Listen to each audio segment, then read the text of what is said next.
तो आप सभी कैसे हैं? आई होप कि आप सभी अच्छे होंगे। इस वीडियो में हम देखेंगे haloalkanes and haloarenes. 12th का वो सेकेंड पार्ट है। इसमें फर्स्ट चैप्टर है unit 10।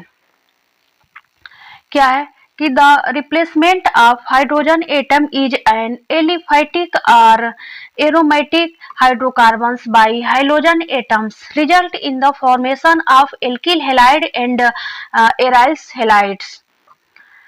Alkyl halides contain hydrogen atom attached to the sp3 hybridized carbon. क्या है alkyl halides sp3 hybridise carbon से जो हाइड्रोजन हमारा sp3 हाइब्रिडाइज कार्बन से अटैच्ड रहेगा. एराइल हैलाइड्स मींस कि contain hydrogen atoms attached to the sp2 hybridise atom. ये किससे अटैच रहेगा? sp2 हाइब्रिडाइज एटम से. Many halogen containing occurs in nature and some of these are clinically useful. क्या है कि इसमें they are used as solvent. किसमें use होता है? सॉल्वेंट में. As a solvent for relatively non polar compounds. Next point हमारा है chlorine containing antibiotic chloramphenicol produced by microorganism is very effective for the treatment of typhoid fevers.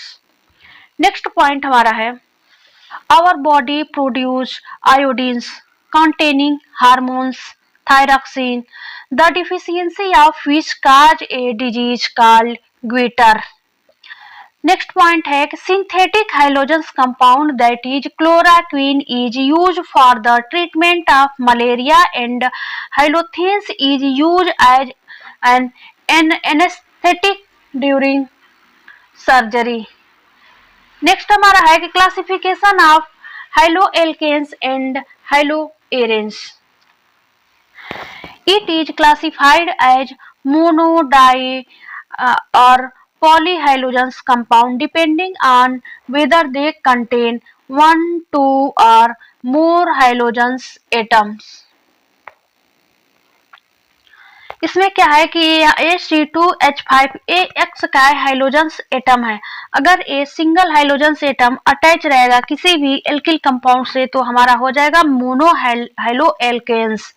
अब इस case में हम देखेंगे कि यहाँ पे क्या है, दो हाइड्रोजन ग्रुप्स अटैच है तो ये हो जाएगा डाई हाइलो एल्केन्स. नेक्स्ट हमारा है यहाँ 3 हाइड्रोजन एटम अटैच्ड है तो ये हमारा हो जाएगा ट्राई हाइलो एल्केन्स. ऐसे ही हम एरोमेटिक कंपाउंड्स में देखेंगे. अगर एरोमेटिक कंपाउंड्स में डायरेक्टली अटैच रहेगा तो हम बोलेंगे मोनो हाइलो एरिन्स. ऐसे ही दो हाइड्रोजन ग्रुप अटैच रहेगा तो हम बोलेंगे कि डाई हाइलो एरिन्स. और 3 ग्रुप अटैच रहेगा, 3 हाइड्रोजन ग्रुप अटैच रहेगा तो हम इसको बोलेंगे ट्राई हाइलो एरिन्स. इस प्रकार से ये हमारा क्लासिफिकेशन है high-low alkanes and haloarenes का. नेक्स्ट देखेंगे कि इसमें हो जाएगा high-low alkanes and haloarenes के क्लासिफिकेशन में क्यों फर्स्ट हो जाएगा हमारा alkyl halides. Alkyl halides are haloalkanes. इसको हम RX लिख सकते हैं. एल्किल हैलाइड्स मींस कोई भी एल्काइल ग्रुप, एल्किल को हम R लिख सकते हैं. R means alkyl group. R equal to होता है CH3C2H5. इसका फॉर्मूला क्या होगा? CnH2n+1. इसमें X अटैच होगा तभी हमारा हो जाएगा एल्किल हैलाइड्स या haloarenes. Alkyl halides are classified into 3 part. First हमारा है प्राइमरी, नेक्स्ट हमारा है secondary and tertiary alkyl halides. Primary alkyl halides को हम 1 डिग्री एल्किल हैलाइड्स भी कहते हैं. सेकेंडरी एल्किल हैलाइड्स को हम 2 डिग्री एल्किल हैलाइड्स नाम देते हैं. टर्शियरी एल्किल हैलाइड को हम 3 डिग्री एल्किल हैलाइड्स बोलते हैं. अब यहाँ पे प्राइमरी एल्किल हैलाइड्स मींस कि ये हमारा हो जाएगा जिस कार्बन से हमारा हाइड्रोजन ग्रुप अटैच रहेगा तो वो हमारा हो जाएगा कि अल्फा कार्बन्स. तो ये हमारा हो गया अल्फा कार्बन्स. और इस अल्फा कार्बन से डायरेक्टली यहाँ पे R अटैच्ड है, एक सिंगल R है, दोनों साइड में H है, इसीलिए हमारा ये प्राइमरी एल्किल हैलाइड्स हो गया।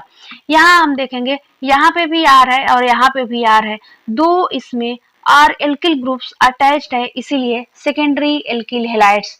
यहाँ देखेंगे कि यहाँ पे 3 क्या है, एल्किल ग्रुप्स अटैच्ड है अल्फा कार्बन से, और जिस कार्बन से हमारा हाइलोजन्स अटैच्ड है, इसीलिए हमारा हो गया टर्शियरी एल्किल हैलाइड्स या 3 डिग्री एल्किल हैलाइड्स।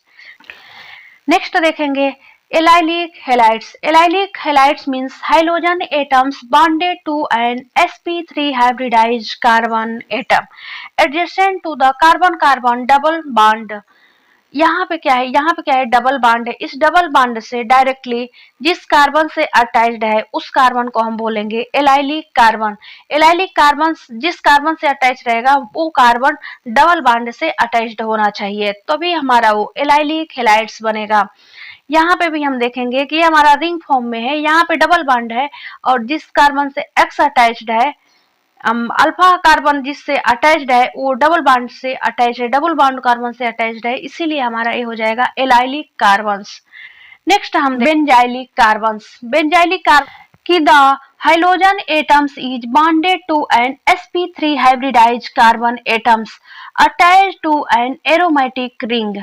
ये हमारा है कि aromatic ring directly CH2 group X, यानी कि जो हमारा हाइलोजन ग्रुप है वो जिस कार्बन से अटैच्ड होगा वो कार्बन हमारा किसी न किसी बेंजीन रिंग से अटैच्ड होगा, तो हमारा हो जाएगा benzylic halides. Benzylic halides means benzene ring and CH2 group को हम बेंजाइलिक बोलते हैं, और इसमें क्या है, एक्स अटैच्ड है, इसीलिए हमारा हो गया है बेंजाइलिक हैलाइड्स।